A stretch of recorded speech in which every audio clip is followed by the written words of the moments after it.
My mom evicted me from my childhood room for her stepdaughter. Years later, she begged me for a place to sleep. She sold my father's house to please her new family. Now she has nothing. There's a specific kind of loneliness that comes from being replaced. It's not the same as being abandoned. When you are abandoned, you are left alone in the void to fend for yourself. But when you're replaced, you're forced to sit in the audience and watch someone else live the life that was supposed to be yours.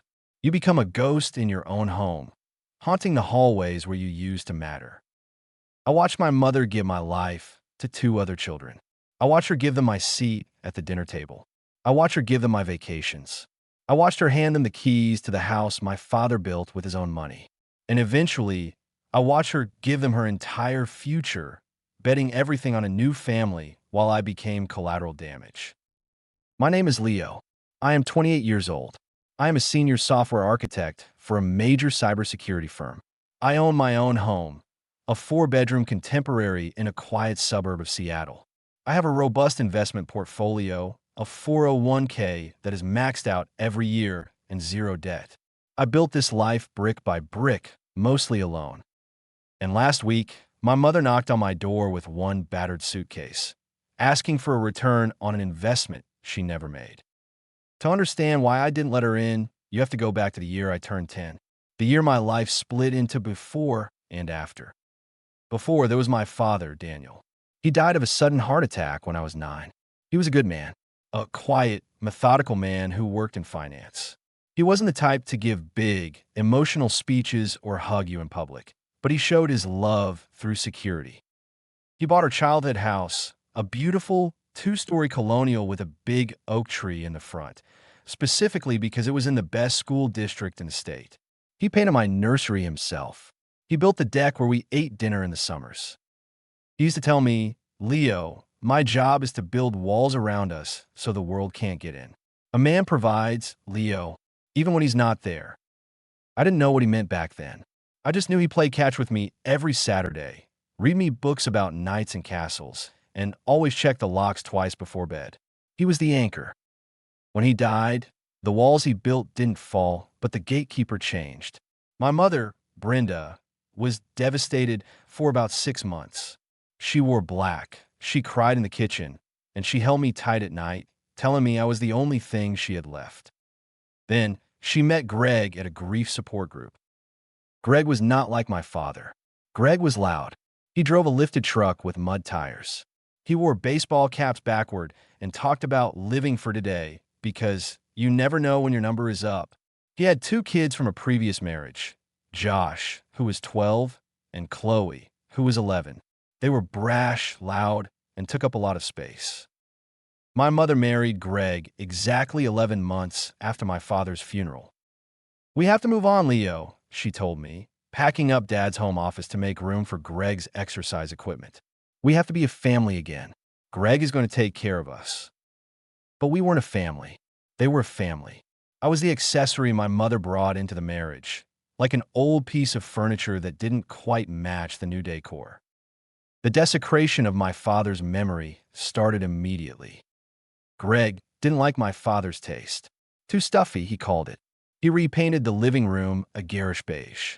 He tore out the rose bushes my dad had planted for my mom and put in a concrete patio for his massive smoker grill. He took down the photos of my father in the hallway and replaced them with generic live, laugh, love signs and pictures of Josh playing baseball. But the worst was the room situation. I had lived in the same bedroom since I was born. It was the second largest room, facing the oak tree. My dad and I had painted a mural of the solar system on the ceiling when I was 6. It glowed in the dark. It was my sanctuary. 3 months after they moved in, Chloe complained. It was a Tuesday night dinner. We were eating tacos because Josh liked tacos, so we always had tacos. "I hate my room," Chloe whined, picking at her shell. "It faces the street. The streetlights keep me up, and the closet is too small for my clothes. I have no room for my dance costumes." She looked at me across the table. "Leo's room is huge. It has the walk-in closet, and he barely has any clothes." My mother didn't defend me. She didn't say, "That's Leo's room. He's lived there his whole life."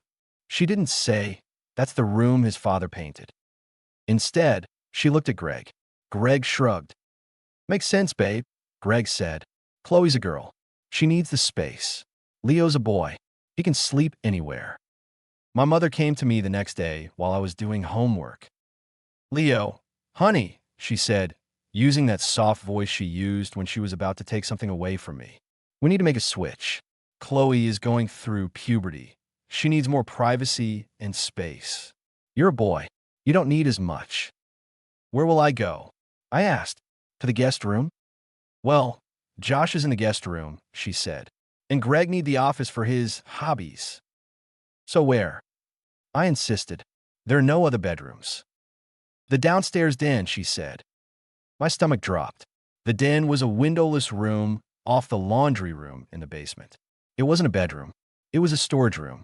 It had concrete floors with thin, industrial carpet thrown over them. It smelled like fabric softener and dampness. It was where we kept the Christmas decorations and the vacuum cleaner. It'll be like your own bachelor pad. Greg boomed, clapping me on the shoulder as he started moving my bed. Every boy's dream. Privacy. They moved me the next day. I watched as Greg painted over my solar system mural in my old room. He didn't even use primer. He just rolled thick, bubblegum pink paint over the stars my father and I had painted together. I felt like I was watching him paint over my childhood. I slept in a storage room in the house my father paid for, listening to the washing machine run at 11 p.m. while a strange girl slept under the ghost of my stars. That was the first betrayal, but the exclusions kept coming. It wasn't just the room. It was my entire existence. When I was 11, Greg announced the Disney trip.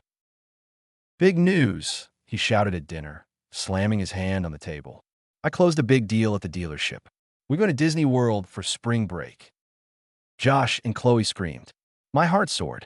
I had wanted to go to Disney my entire life. Dad, and I used to look at the brochures he kept in his desk drawer. We leave in 2 weeks, Mom said, beaming. For 2 weeks, I packed. I was excited. I told my friends. Then came a conversation. 2 days before the flight. Mom came down to the storage room. She didn't sit on my bed. She stood by the door, framed by the gray concrete walls. Leo, honey, she said, we have a problem with the logistics. What problem? I asked. Tickets are expensive, she said, refusing to meet my eyes. And the suite Greg booked, it only sleeps 4 comfortably. It would be really tight with 5. I did the math. Greg, Mom, Josh, Chloe. So, I don't go, I asked. Aunt Sarah would love to have you for the week, she said quickly. You know how much she loves you. And honestly, Disney is a lot of walking. With your asthma, you might not enjoy it. But Greg is paying for Josh and Chloe, I said, my voice shaking. Why can't he pay for me? Because you're not his son, she snapped, her mask slipping. And I can't afford it right now. Don't be selfish, Leo. Let us have this happy family moment without making it about you. 2 days later, I stood on the driveway at 5 a.m. I watched them pack the SUV with Mickey Mouse luggage tags. I watched Josh and Chloe high-five. I watched my mother put on her sunglasses and check her lipstick in the mirror. She waved at me casually. Be good for Aunt Sarah. See you in a week. They drove away to the Magic Kingdom. I stood on the curb with a backpack. But it wasn't just Disney. 6 months later, it was a ski trip to Aspen. You don't know how to ski, Leo. Lessons are expensive. You just be bored in the lodge. Stay with Aunt Sarah. The next summer, it was a beach house in the Outer Banks. The rental only has 2 kid bedrooms. Josh and Chloe need their own space. Stay with Aunt Sarah. They went to steakhouses for dinner. I was left with a frozen pizza. They went to movies on Friday nights. I was told to watch TV in my windowless room. I became a ghost. But what they didn't know was that I had a guardian angel. And I had a secret life. My Aunt Sarah, my father's sister, was the trustee of my father's estate. When Dad died, he set up a trust. He knew my mother. He knew she was weak-willed and easily swayed by men. He locked the money down. Every weekend I spent at Aunt Sarah's wasn't a punishment. It was my salvation. She saw what was happening. She saw my clothes getting too small while Josh wore brand new Nikes. She saw me losing weight while they ate steak. She saw the light going out of my eyes. Your mother is a fool, Aunt Sarah told me when I was 12, sitting at her kitchen table with a stack of documents. But your father was a genius. She sat me down and explained the finances. Your mother thinks she owns that house, Aunt Sarah said. But your father put the house in a life estate. She can live there, but she can't sell it without court approval until you're 18. But the cash, the life insurance, that's in the trust, and I control it. She reached into her purse and pulled out a black debit card. This is from your father, she said. Your mother doesn't know about it. Greg definitely doesn't know about it. This is for clothes, for food, for books, for whatever you need. If you need shoes, you buy them. If you need a winter coat, you buy the best one. That card was my lifeline. While my mother refused to buy me a winter coat because Greg's truck needed tires, I walked to the mall and bought myself a North Face parka with my dad's money. I told Mom I got it at Goodwill. She didn't check. While Greg mocked me for having an old flip phone, I bought myself the newest iPhone and hid it in my storage room. I lived a double life. In their eyes, I was the poor, neglected stepchild living in the closet. In reality, I was the only one in that house with actual financial security. But I didn't just rely on the trust. I learned to earn. At 13, I entered the shadow economy of the neighborhood. I remember my dad teaching me about computers.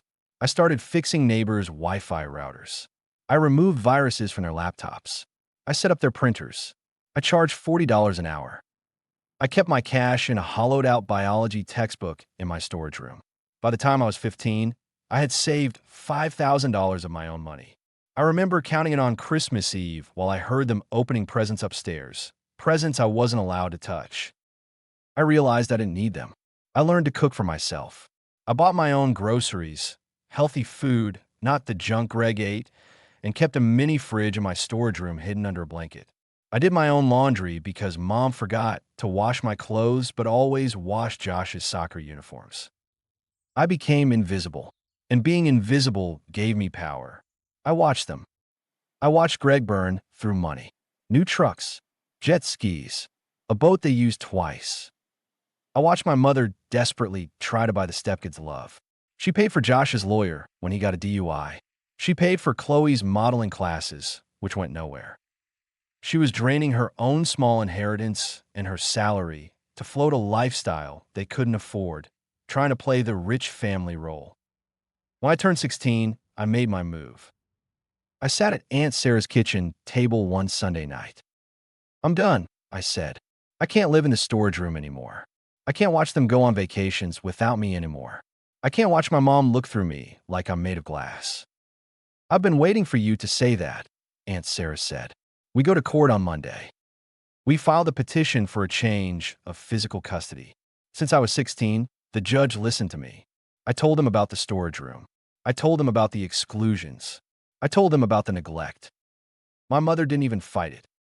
It might be for the best, she told me in the kitchen, avoiding eye contact as she chopped vegetables for Josh's favorite stew. The house is getting cramped.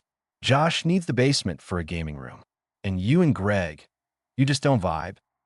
Yeah, I said, looking at the woman who gave birth to me. We don't vibe. I packed my things. It took 20 minutes. I had nothing in that house that mattered.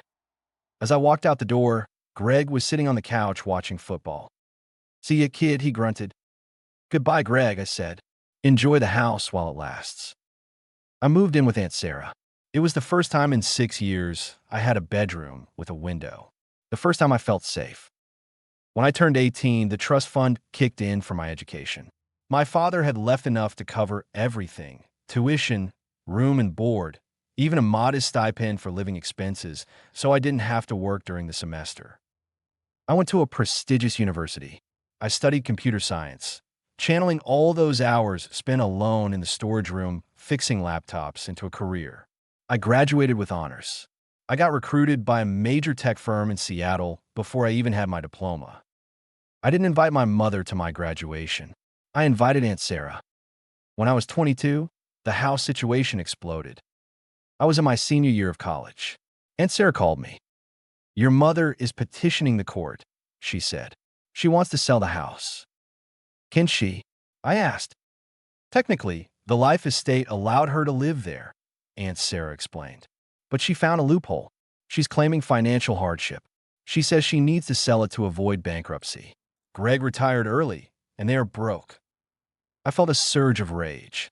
That was my father's house. I thought about the oak tree. I thought about the deck. Should we fight it? Aunt Sarah asked. We can block the sale. I thought about the pink paint in my room. I thought about the beige walls. I thought about the storage room.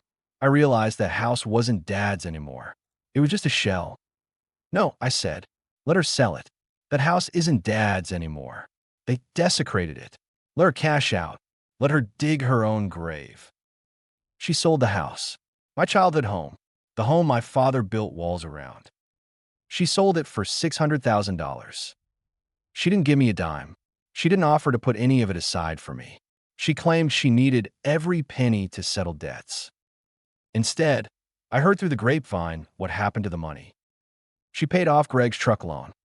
She paid for Josh's lavish wedding to a girl he met on spring break, $50,000. She paid off Chloe's credit card debt, $40,000. She and Greg went on a world cruise. They bought Josh a condo down payment. They blew it, all of it. They burned down my father's legacy to keep themselves warm for a few years. I bought my own house when I was 25. I didn't need their money. My career was skyrocketing. My investment from the trust were compounding. I didn't hear from my mother for 3 years. Until last week. It was a Tuesday. I was home early. I was in my home office, a room with huge windows overlooking my garden. The doorbell rang. I checked the camera. I saw a woman who looked like a ghost. Older, grayer, broken. I opened the door. "Leo," she whispered. "Mom," I asked, keeping the storm door locked between us. "What are you doing here?" She started to cry. "Can I come in? Please. It's cold." I unlocked the door, not out of love, but out of curiosity. She walked in with a suitcase that looked like it had been dragged through hell. She sat on my couch. She looked around at my success, the art on the walls, the high ceilings, the silence. "I have nowhere to go," she said. "Where's Greg?" I asked. "Gone," she sobbed. "He left me 6 months ago. He found a younger woman, a spin instructor. He filed for divorce. He cleaned out the joint checking account before he left." "And the money?" I asked. "The money from the house? Dad's house. That was $600,000, Mom. Where is it?" She flinched. "It's gone, Leo. We spent it. Living expenses. The kids. Josh and Chloe," I said. "You spent my father's equity on Josh and Chloe." "They needed help," she defended weakly. "Josh wanted to start a business. It failed.